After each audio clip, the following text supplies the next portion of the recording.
il m'avait dit « Papa, j'ai peur dans ce téléphérique ».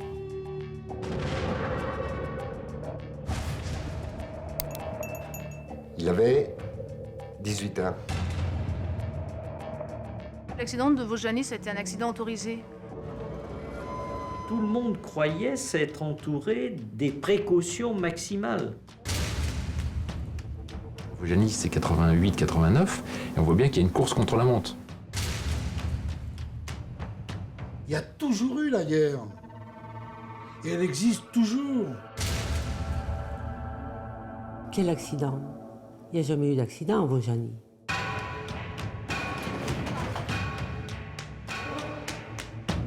On le sent très bien que dès qu'on dépasse un certain échelon, là c'est pas touche, sinon gare à ta gueule. Hein.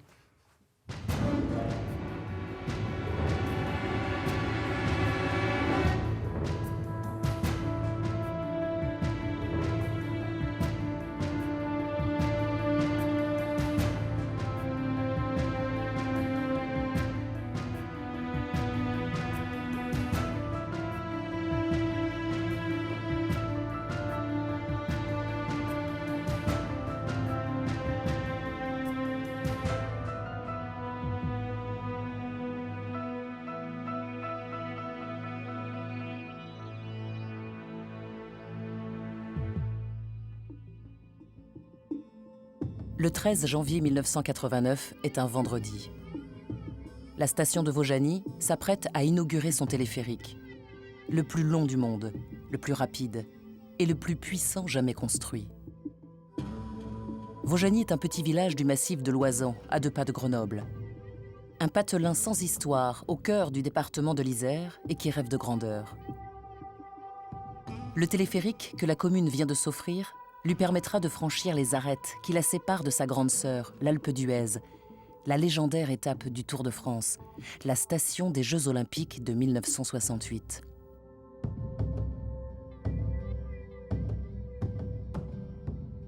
Rejoindre Huez, c'est s'ouvrir à 250 km de piste, de la neige, été comme hiver, 1,5 million de skieurs par an, de quoi rêver pour la petite commune de Vaujany.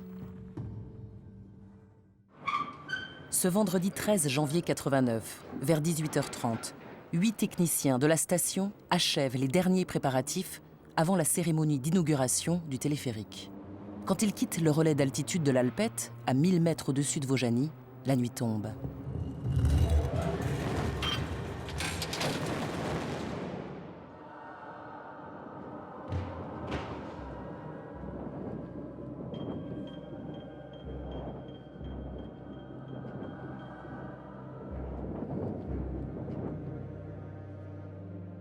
Joseph Manin est le père de Stéphane, l'une des 8 victimes de l'accident du téléphérique. Moi, c'est ma femme qui qui a vu un flash à la télé, là. Et elle m'appelait, et j'étais... Oui, je suis monté tout de suite là-haut. Je suis monté à Vaujany tout de suite. Voilà, puis c'est de là que j'ai vu, quoi.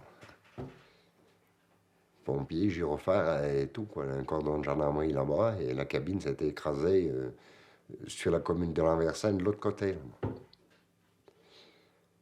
Donc on n'a pas pu approcher, j'ai pas pu y aller. Il laissait approcher personne, évidemment. Le drame s'est produit à même pas 20 secondes de la gare d'arrivée. La cabine a chuté de plus de 200 mètres. Il n'y a aucun survivant. Ce vendredi 13 janvier, le monstre d'acier qui faisait la fierté de Vaujany a des allures de Titanic abîmé dans un ravin. Dans cet enchevêtrement de tôle, 8 corps. Aujourd'hui encore, les sauveteurs refusent de parler de ce qu'ils ont vu cette nuit-là. La plus jeune victime est un enfant du pays. Stéphane Manin avait 18 ans. Il travaillait depuis 1 semaine sur le téléphérique.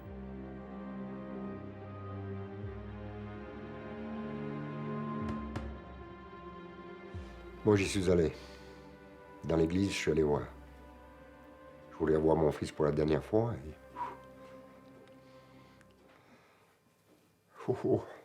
C'était pas beau, hein?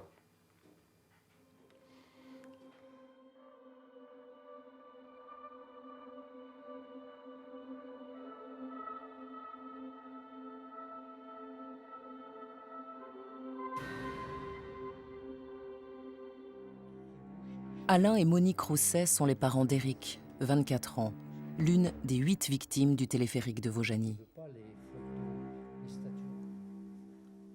On m'a mis devant un corps, enfin, on voyait rien. On m'a dit, il est là. 10 minutes après, on me dit, il est là. Ah, la troisième fois, j'ai dit, stop, on arrête. Éric n'est pas là. Et puis, on a attendu je ne sais pas combien de temps, et j'ai un souvenir. J'ai senti une main sur mon épaule qui me serrait. C'était son chef, Saviou, qui m'a dit si Éric était dans le téléphérique.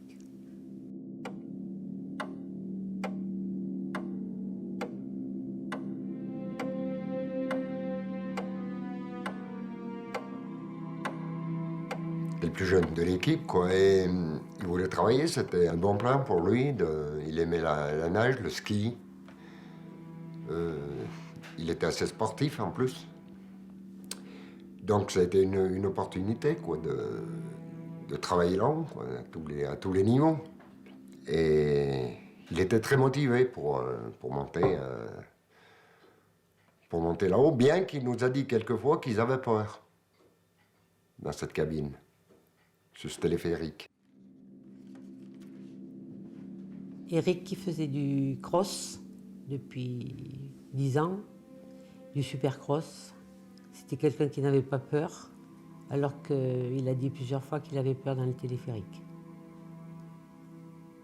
Il a cité également une fois où une grue a failli percuter la benne. Il a indiqué également d'autres moments où d'autres employés n'étaient pas montés parce que la benne avait glissé. Il y a eu des bruits dans cette benne et il n'avait réellement pas du tout confiance dans cette benne. Et il n'est pas le seul. Monsieur Catiard, un premier commentaire? Il n'y en a pas. Je suis désolé, mais Une première explication? on n'en a pas. Jean-Pierre Catiard est le PDG de Poma, l'entreprise qui a construit le téléphérique. Le matin qui suit l'accident, il vient de comprendre que la catastrophe soulève de graves questions. L'axe qui reliait la suspente de la cabine au chariot du câble est au sol. Il ne faut pas être un grand expert pour comprendre que cette pièce vitale s'est désolidarisée du chariot porteur qui, lui, est resté sur le câble. Pour Poma, cet accident est une catastrophe, en plein moment où l'entreprise ouvre des marchés dans le monde entier.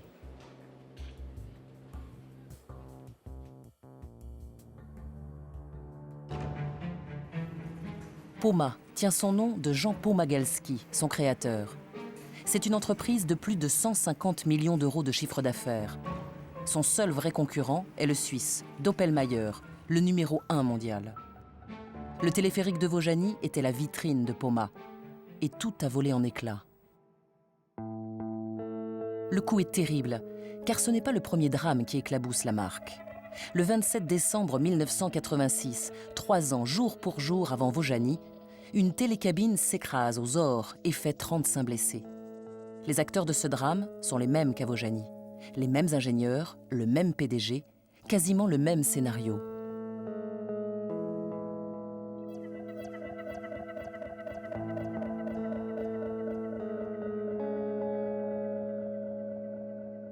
Depuis l'accident des ors, l'entreprise communique sur la sécurité, le maître mot, le label Poma. Quelques jours avant l'accident, un reportage était consacré aux installations de Vaujany. Toutes les 250 heures, nous décablons les deux cabines et nous avons sur ces appareillages l'image exacte des défauts éventuels qu'on peut avoir sur les câbles. Ce n'est pas le câble qui a lâché. Et malgré une campagne de communication sans faille, les langues se délient après l'accident. Les ouvriers avaient peur du téléphérique. Ils travaillaient beaucoup, des cadences infernales et souvent sans aucune sécurité. C'est tout un ensemble de choses, il fallait aller très très vite. Et les ouvriers là-bas, mon fils me l'a dit, d'autres personnes nous l'ont dit également, précipitation sur le chantier, ordre et contre-ordre en permanence pour arriver le plus vite possible a livré ce téléphérique.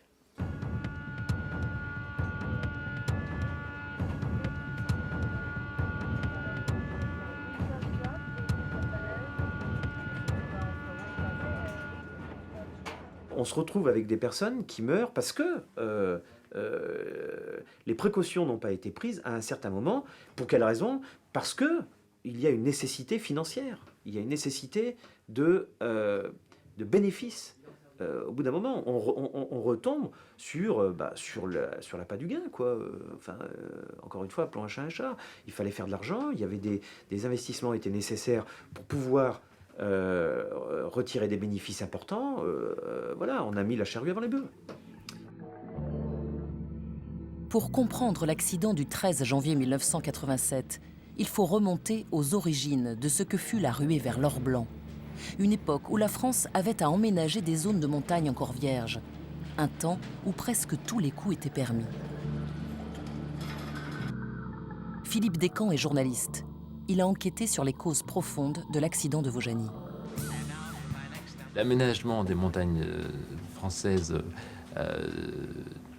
pour le sport d'hiver s'est fait au début hors de tout cadre légal. Déjà, ça s'est fait hors de toute étude de marché. C'est assez considérable comme information. C'est-à-dire qu'on a lancé ça. C'était une idée émanant de l'État, un promoteur de l'aménagement pour le sport d'hiver. Il fallait faire vite, il fallait rattraper. On voyait que les Suisses et les Autrichiens étaient bien en avance, il fallait les rattraper. Donc on a fait très très vite. Pour Vaujany, l'aventure commence au tournant des années 60. On construit quelques remontées mécaniques. Le ski est en plein essor. À cette époque, la France veut démocratiser un sport qui reste coûteux. Ce sera le plan neige, voulu par le gouvernement. Objectif, démultiplier le nombre de skieurs. La ruée vers l'or blanc a commencé. Vaujany rêve d'y participer. Pierre Montaz fut l'un des principaux acteurs de cette saga du ski. Fondateur de Montaz Motino, il a construit 2500 remontées mécaniques dans le monde entier. Pionnier, il fut aussi l'ami de Jean Pomagalski, avec lequel il se partageait le marché du câble. C'était le Far West, c'est-à-dire qu'on se débrouillait. Et quand on avait tout monté et qu'on mettait en route, très souvent, on coupait le câble. Très souvent, il y a un pylône qui s'était arraché. Pour faire ce métier à cette époque, comme on me l'a dit, mais t'es fou, faut avoir tué père et mère. Des stations vont éclore un peu partout. Aucune règle, aucune loi n'encadre vraiment l'aménagement de l'espace montagnard.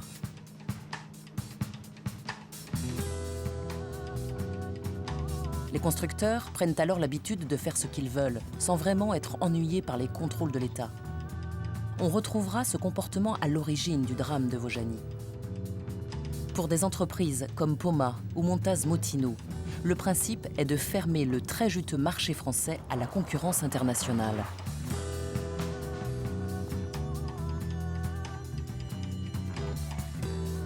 On a pu, alors que le marché était énorme, endiguer l'entrée des étrangers, sans qu'il y ait, si vous voulez, d'entente malhonnête. Et donc, le marché français a été défendu pendant une quinzaine d'années comme ça.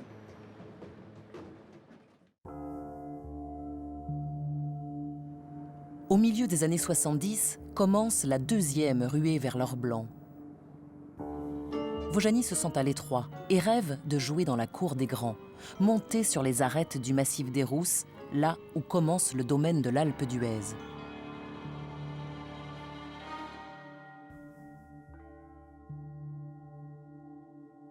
Pour réaliser un tel rêve, il faut de l'argent, beaucoup d'argent. Et dans les années 70, Vaujany est pauvre. Il n'y a pratiquement plus d'agriculture. La neige à elle seule ne suffit pas.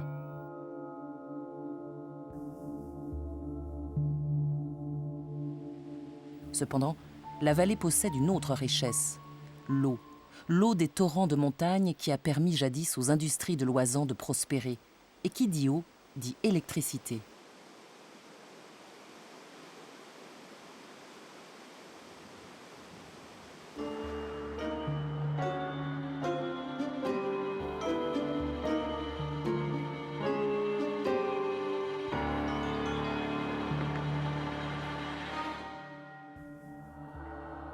Fin des années 70, EDF construit un barrage et une centrale électrique sur la commune de Vaujany. La rente et la taxe professionnelle de ces installations va rapporter 3 millions d'euros par an. Vaujany, qui vivotait jusque-là avec 5 000 euros de budget, va devenir bientôt la commune la plus riche de France en budget par habitant. Dans l'Oisans, les mauvaises langues comparent son maire, Raymond Basset, à un émir, et Vaujany à un royaume gorgé d'or.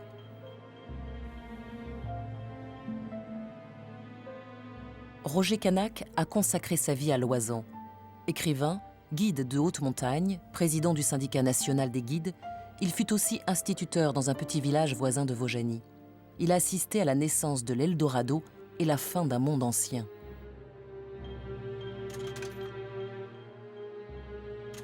Plus qu'une révolution, une mutation complète.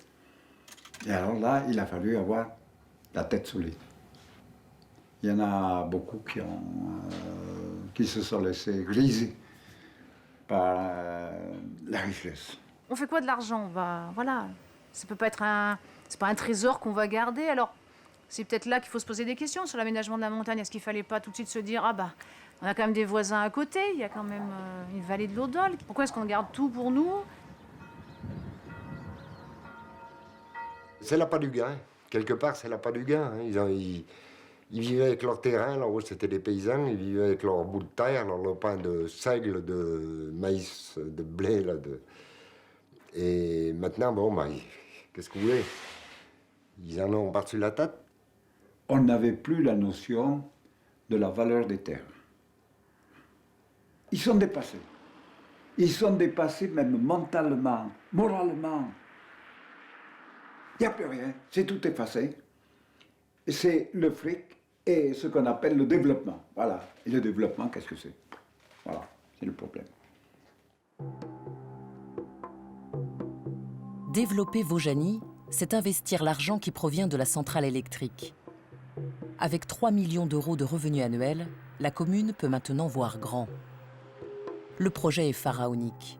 Le plus grand téléphérique du monde, 4 km 300 de long, 12 mètres secondes, 160 passagers. Cette grandeur a un prix, 30 millions d'euros. Mais Vaujany peut compter sur l'appui d'un homme, Jean-Guy Cupillard, le maire de l'Alpe d'Huez, qui a tout à gagner dans le projet. Car Huez commence à saturer et cherche à s'étendre vers les villages satellites. Cupillard va tout faire pour convaincre Raymond Basset, le maire de Vaujany, d'investir son magot dans un super téléphérique. C'est la commune de Vaujany et le conseiller général du canton, Jean-Guy Cupillard, qui sont les acteurs de cet aménagement. On a une station qui est déjà connue, internationale, l'Alpe d'Huez, mais qui a besoin de se développer, qui existait par un kilométrage de pistes, d'où naît ce projet d'un téléphérique grandiose reliant le petit village de Vaujany, délaissé jusqu'à présent, à l'Alpe d'Huez. Basset et Cupillard vont rencontrer des obstacles de taille. En 1985, 4 ans seulement avant l'accident, est votée la loi Montagne. Grâce à ce texte, ceux qui veillent à la protection de l'environnement ont leur mot à dire lors de la création d'une station de ski. Pour Cupillard et Basset, il faut prendre de vitesse les associations qui déposent des recours contre le projet du téléphérique. C'est ici qu'intervient un troisième homme, Jean-Pierre Catiard, le PDG de Poma. Il a tout juste 50 ans et un passé d'aventurier derrière lui. Moniteur de ski, entraîneur de l'équipe de France, il a pas mal baroudé dans le monde entier. C'est un gagneur qui n'a pas froid aux yeux, un homme de défi. Il saura aller vite. En 1988, Basset et Cupillard ont gagné leur pari. Vaujany obtient l'autorisation préfectorale. Poma doit relever le défi de la vitesse car cette autorisation est fragile. Le tout-puissant club alpin français, une institution dans le monde de la montagne, vient de déposer un nouveau recours devant les plus hautes autorités de l'État.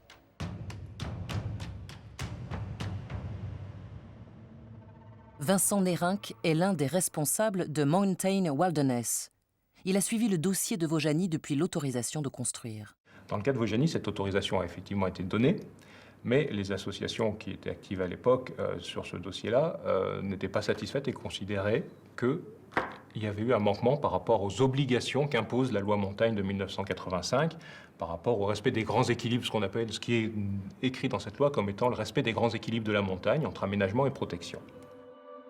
C'est le préfet qui va donner l'autorisation. Et c'est ici que l'on retrouve les petits arrangements entre les puissants de la région. Le maire de l'Alpe d'Huez déclarera « J'ai fait ce qu'il fallait pour que cette autorisation soit accordée ». Que voulait-il dire par là? Il fallait à tout prix, on a fait à la hâte en fait ce téléphérique et construit cette station parce qu'on savait d'un autre côté qu'il y avait un recours administratif qui était pendant et que le club alpin avait de bonnes chances d'obtenir l'annulation de cette construction en fait. Cette annulation viendra bien après l'accident, bien après que Vaujany soit devenu un satellite de l'Alpe d'Huez. Une longue bataille qui va dépasser le département et la région et finira devant le Conseil d'État. Le Conseil d'État, donc le jugement a été donné le 4 juillet 1994, a considéré donc que cette opération UTN, Unité touristique nouvelle, altérait de manière irréversible les paysages, la faune et la flore, et de plus engendrait de graves risques d'avalanche. Donc voilà, très clairement, c'était une opération, une construction illégale. Reste que, les choses ayant été construites, l'affaire en est restée là.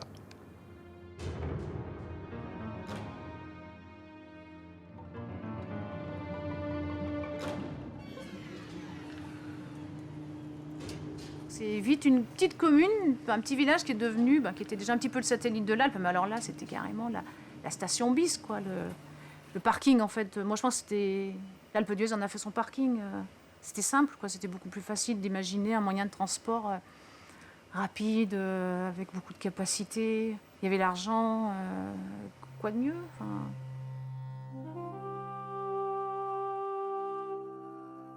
On vit plus. Quand on perd un gamin en pleine force de l'âge, tout va bien. Là. C'était l'avenir, c'était merveilleux. Là. C'est une avalanche qui vous tombe sur la figure. Hein, vous pouvez pas... Et pour tous, hein, pour toutes les familles.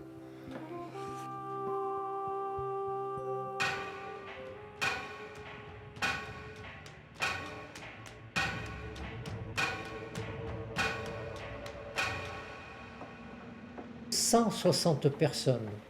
On essaye de se représenter 4 quarts de 40 places qui montent dans la benne. Cette benne, depuis l'axe, le fil du téléphérique jusqu'au pied de la benne, fait 12 mètres en 78. 160 personnes suspendues à 12 mètres 78 du câble. Le chariot, qui est tout petit, de fait, il fait 4 tonnes. Voici l'axe du téléphérique qui est tombé, qui était tenu de l'autre côté.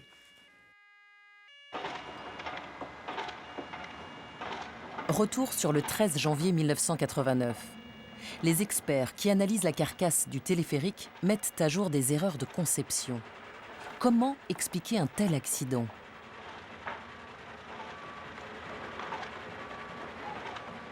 C'est très difficile pour un ancien constructeur de parler d'un problème aussi précis. Cet axe qui est emmanché dans le chariot reçoit derrière des disques qui empêchent cet arbre de sortir.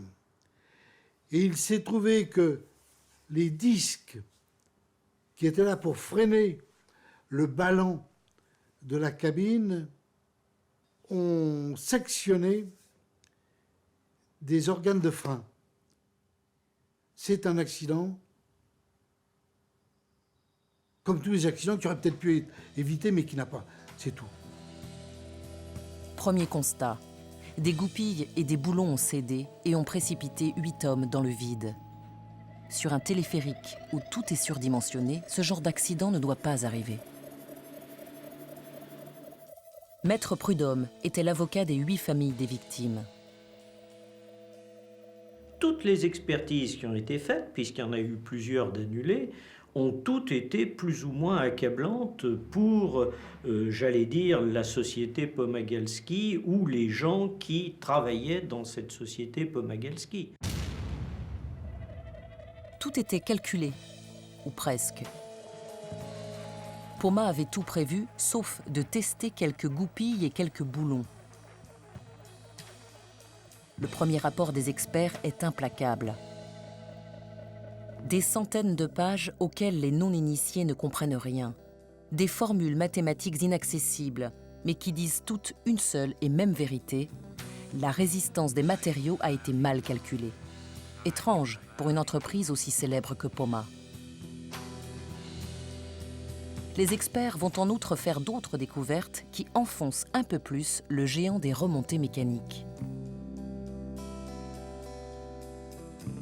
Grosso modo, le rapport a conclu que le système mis en place pour soutenir le fameux téléphérique avait été copié par la société Pomagalski sur un système mis en place par une société, je crois, suisse, qui déjà n'était pas fiable, et la société Pomagalski avait adapté ce système pour l'utiliser sur le téléphérique de Vaujany, en aggravant encore le manque de fiabilité qu'on avait constaté sur le système de l'entreprise suisse. Oui, le géant du ski a copié un système défectueux, aveuglément. Ce que ne savait pas Poma, c'est que le fabricant suisse avait par la suite modifié ce frein, sans le dire à personne. Secret industriel oblige. On s'est précipité, accuse ensuite le rapport, au mépris des règles élémentaires de la sécurité. Car Poma a raflé le marché de Vaujany en promettant de faire plus vite que ses concurrents. Là où d'autres constructeurs proposaient 2 ans de travaux, Poma a prétendu tout boucler en 9 mois, c'est-à-dire pour les fêtes de Noël, le moment où les touristes affluent. Or, le constructeur est en retard. Chaque jour qui passe lui coûte cher et sa réputation est en jeu.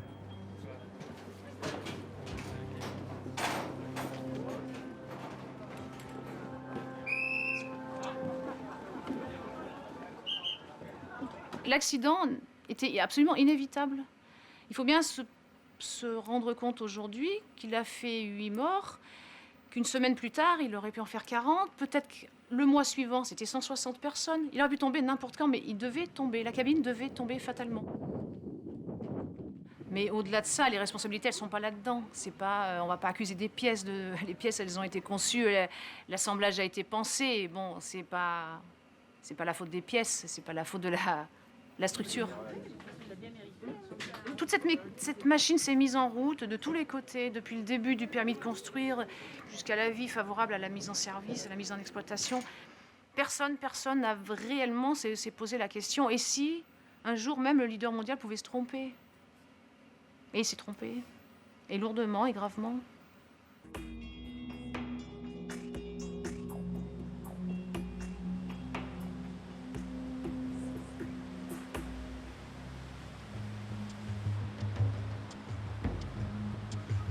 Ça fait 8 ans que ça dure. Madame, ça fait 8 ans que je le vis, ça, ici. Et c'est plus possible à supporter ce genre de choses. 8 ans d'attente. Des familles excédées. Le drame de Vaujany est aussi celui d'une justice incapable de prendre la mesure du procès qui va s'ouvrir.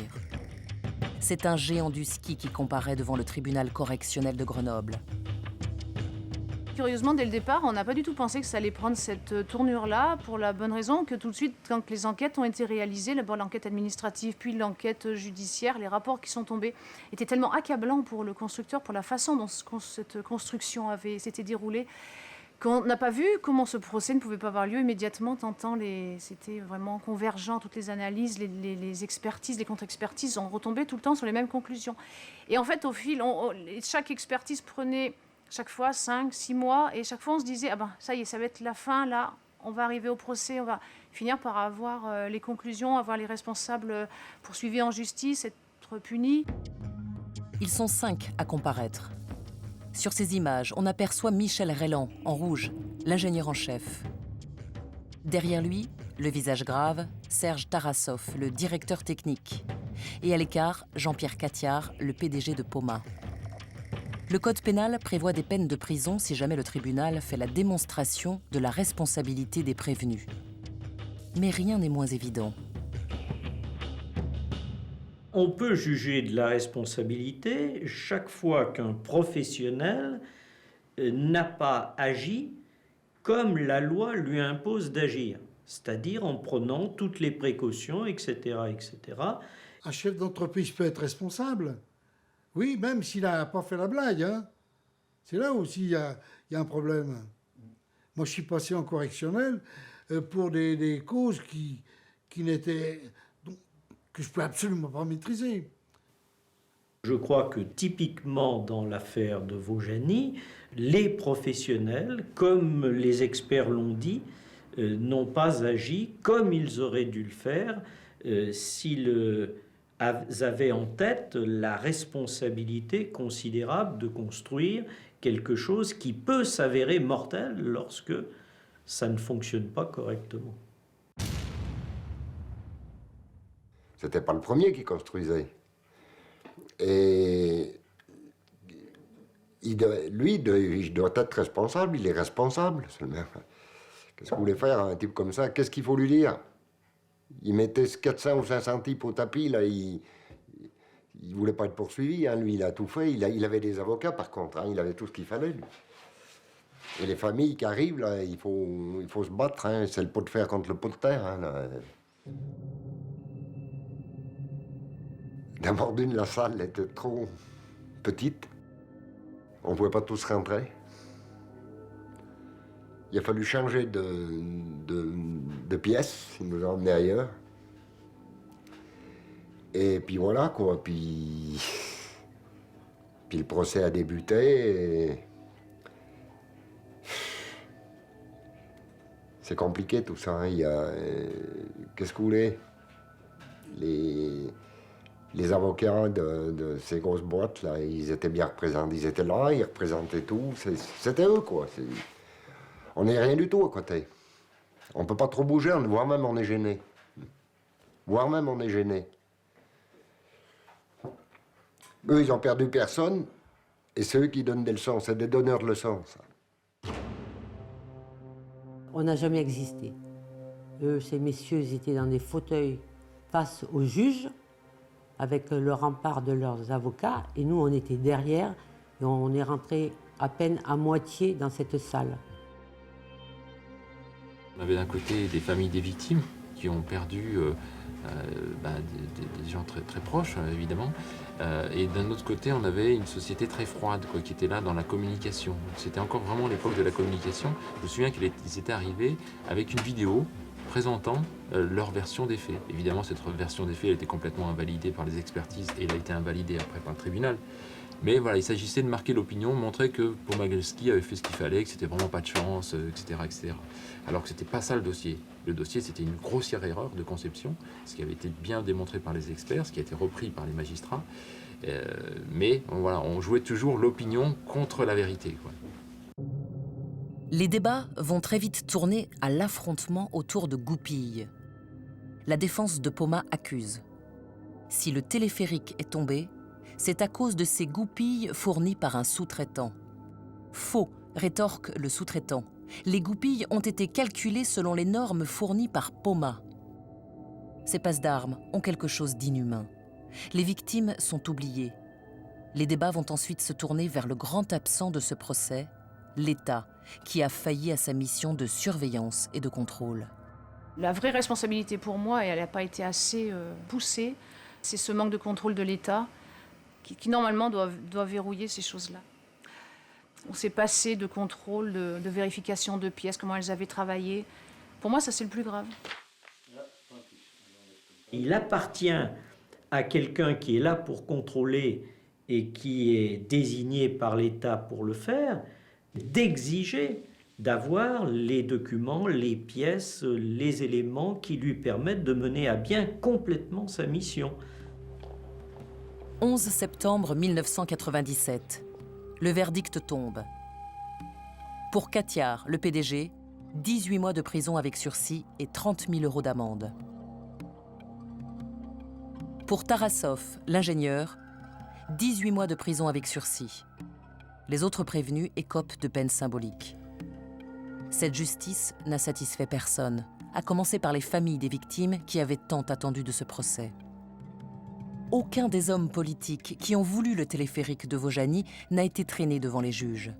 Pas un n'était directement responsable. Mais bientôt, le temps d'une autre justice va sonner. Le petit village de Vaujany va se retrouver dans le tourbillon d'une affaire d'ampleur nationale.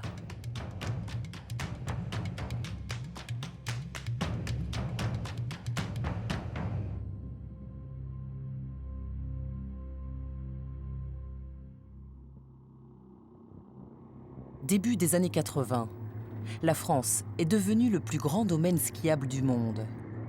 Mais la ruée n'est pas terminée.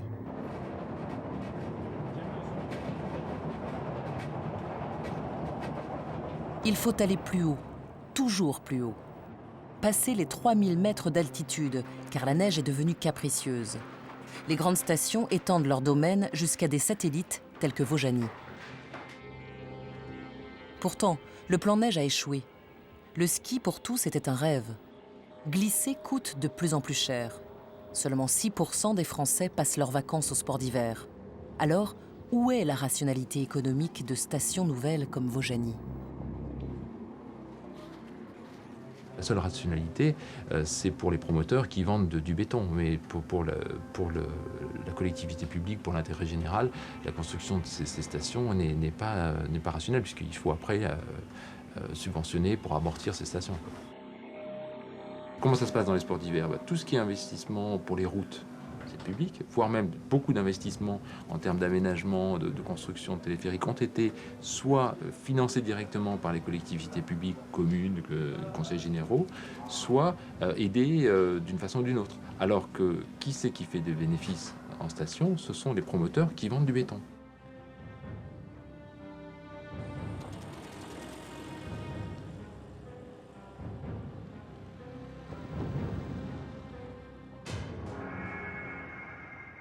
« 1990. Malgré toutes les interdictions, le nouveau téléphérique de Vaujany bat des records de rapidité et de rendement.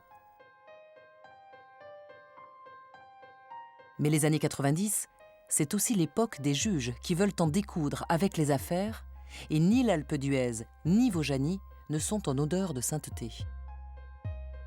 Le maire, lui, il a été assigné à résidence dans sa commune. Quant au conseiller financier, on a su plus tard, il a fait de la prison, évidemment. Et ceux qui nous donnaient des conseils, là-haut, des directives. Et voilà, hein. Alors le résultat de tout ça, c'est bien triste.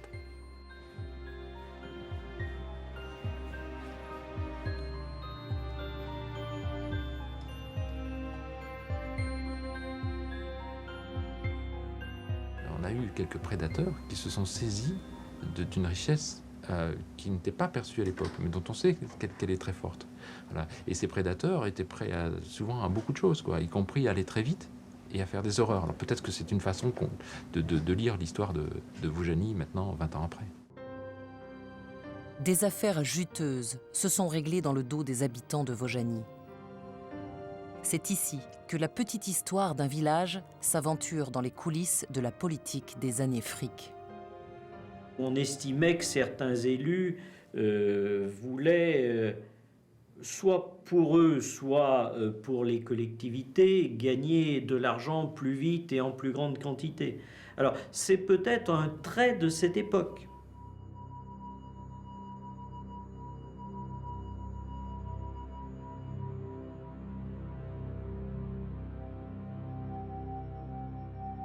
À l'époque, il faut savoir que le maire d'Alpe d'Huez, c'est Jean-Guy Cupillard, c'est un des barons du RPR local, trésorier du RPR, qui régnait sur tout ce qui était route, tout ce qui était enrobé, qui avait organisé en fait l'entente entre les entreprises de BTP, qui permettait de répartir en fait tout ce qui était chantier du Conseil général entre quelques entreprises choisies, qui par ailleurs versaient des avantages très considérables à ce monsieur Jean-Guy Cupillard. Et donc, ce seigneur local régnait sur l'Alpe d'Huez et sur tout le canton, quoi.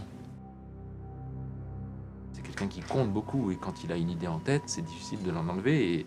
Et son idée à l'époque, c'est d'agrandir l'Alpe d'Huez. Donc il a besoin de liaison vers Eauze et vers Vaujany pour donner encore un peu plus d'importance à cette station.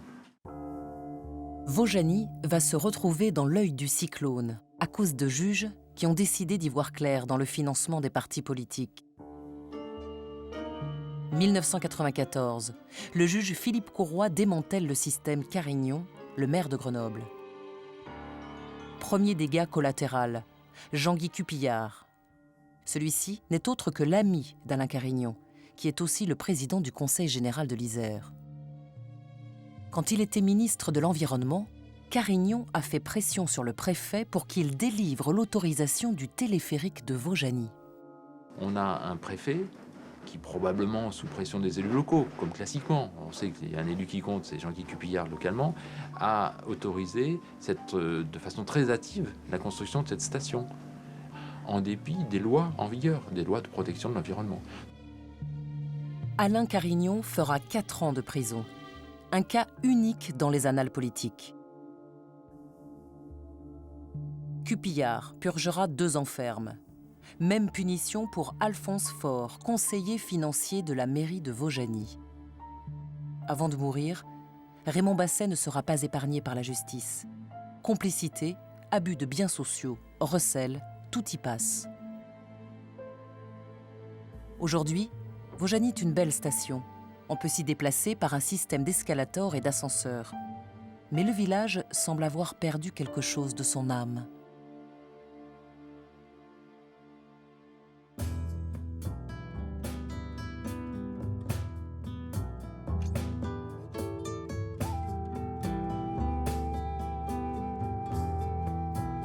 En construisant le plus grand téléphérique du monde, Raymond Basset et le conseil municipal de Vaujany ne pensaient certainement pas qu'ils allaient profondément bouleverser la population de leur village.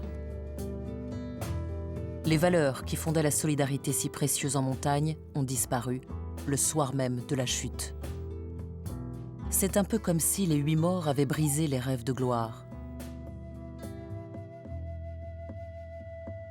On a été très très mal reçus. On n'a jamais vu le maire. Le maire ne s'est pas manifesté. Les familles qui arrivaient de loin, entre autres, moi j'étais le plus près de l'accident, donc il n'y avait pas trop de problème pour ça, pour rentrer et tout. Mais ceux qui étaient loin, il fallait leur trouver un hébergement. Il fallait, puis dans l'affolement, quoi.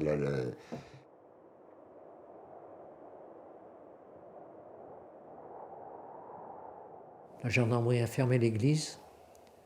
Et nous nous sommes retrouvés dans Vaujany, où il n'y avait plus personne, un grand silence.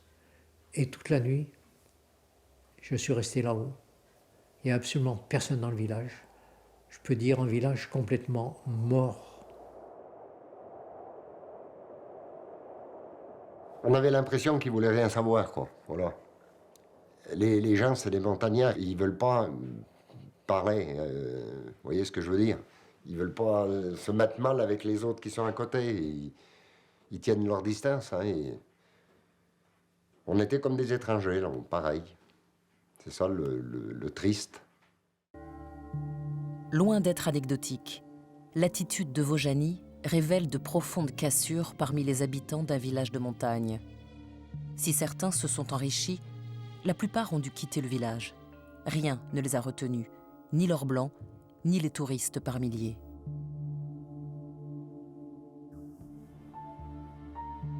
Patrick Gabarou est un alpiniste mondialement connu.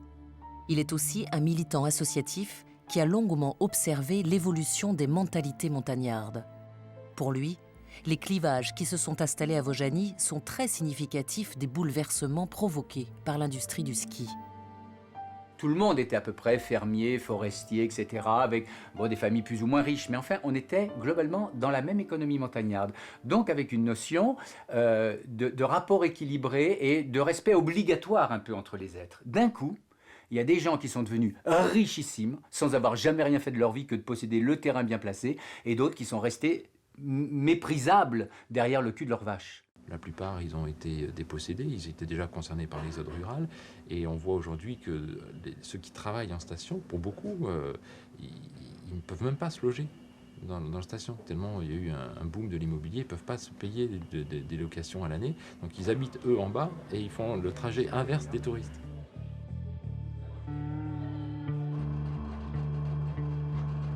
Depuis 40 ans, la population de Vaujany n'a pas varié.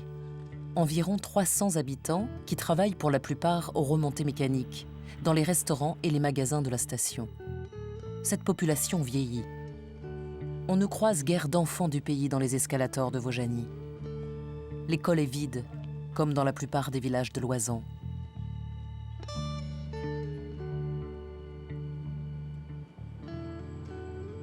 Il y avait des écoles partout.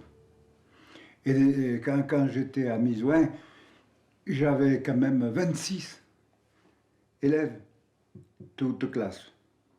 Mais on ne s'apercevait pas qu'on était relativement pauvre. C'était ça. Et on était heureux parce qu'on était relativement pauvre, je crois. Et maintenant, il n'y a plus rien. Et à Vaujany, par exemple, il n'y a pas une seule école avec toute la richesse qu'il y a. Dans d'autres stations, la neige n'a pas sauvé des villages qui se mouraient. Nous sommes dans une vallée voisine de Vaujany, à Saint-Honoré. Ici, on a cru à l'Eldorado. La station devait sortir de l'impasse une région sinistrée. On prévoyait de relier Saint-Honoré à une autre station, plus grande. Mais tout le monde n'a pas la chance de Vaujany. Rien ne s'est passé. Il ne reste aujourd'hui que des immeubles qui pourrissent sur pied. Alors c'est très dommage, mais ça montre bien jusqu'à quel point ce mirage de l'or blanc est prégnant dans les esprits et trop souvent malheureusement vu comme la seule solution du développement économique en montagne, alors que c'est loin d'être le cas. On a plus en tête les retombées dans la poche des actionnaires des grandes compagnies de gestion des domaines skiables que le véritable développement du territoire. Ça c'est quelque chose de très clair. Et c'est ça qui amène cette concurrence effrénée entre les différents sites.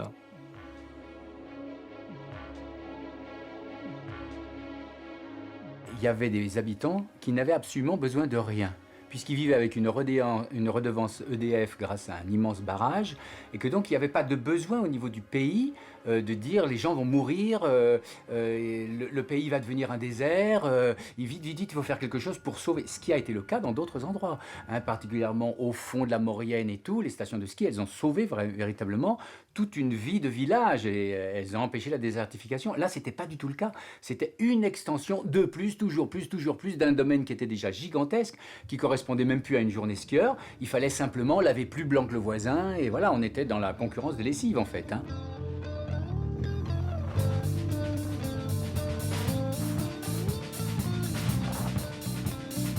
Ajouter des chiffres. Donc ça va être 100, 200, 300, 400, 500, 600 km de piste. Qu'est-ce que ça veut dire? Ça ne veut plus rien dire. Ça veut dire l'enneigement obligatoire, parce que évidemment, si les gens n'ont pas l'enneigement et tout, ils viennent de Corée, de n'importe où. Donc il doit y avoir le produit marketing qui est à disposition, et on est plus fort que les autres parce qu'on a 600 km, les autres ils en ont que 300, etc. Et là, on est dans une logique qui est suicidaire, qui est dramatique pour la montagne.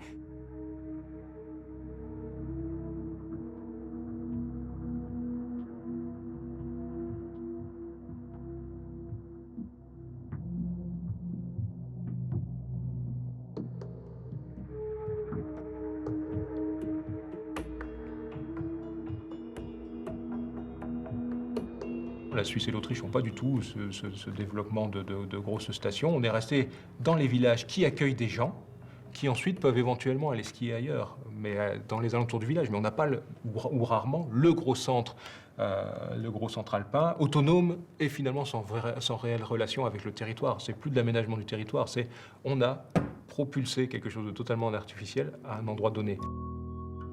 Contrairement à Vaujany, Clavant a refusé de devenir un satellite de l'Alpe d'Huez. Ici aussi, un super téléphérique était dans les tuyaux du maire. Côté immobilier, 1000 lits étaient prévus. Mais Clavant s'est battu et a su rester authentique. Authentique, mais désert.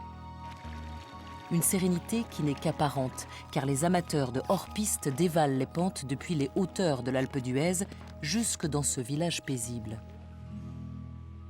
Pour les remonter dans la grande station, il n'y a pas d'autre moyen que l'hélicoptère. Plus de 20 rotations par jour qui déchirent le calme de la vallée du Ferrand. Tout ceci n'est pas vraiment légal. Les associations qui se battent pour la préservation de la montagne ont encore beaucoup de combats à mener.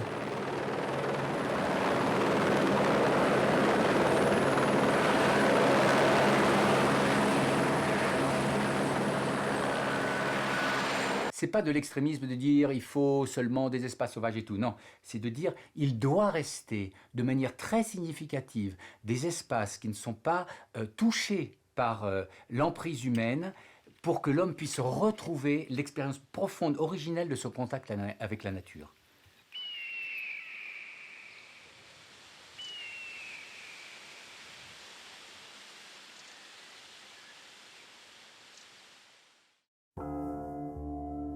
Il n'y a aucune plaque qui rappelle l'accident dans le village de Vaujany. Rien dans le musée qui est consacré à la réussite de la station. L'unique stèle se trouve au bord d'une route déserte, à l'abri des regards. C'est à quelques pas d'ici que sont morts 8 hommes. Leur mémoire est cachée, comme si c'était devenu un tabou.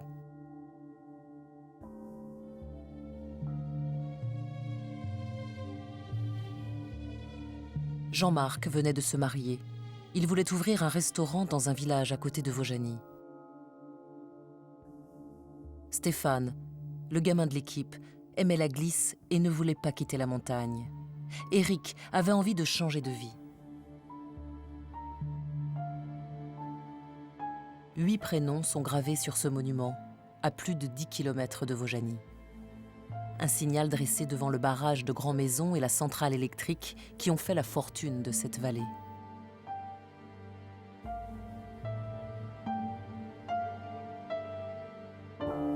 Dès que la neige recouvre le massif des Rousses, le téléphérique que ces hommes ont construit entraîne vers la haute montagne des milliers de skieurs. Aucun ne saura jamais les noms des victimes du 13 janvier. Comme s'il n'y avait jamais eu d'accident à Vaujany.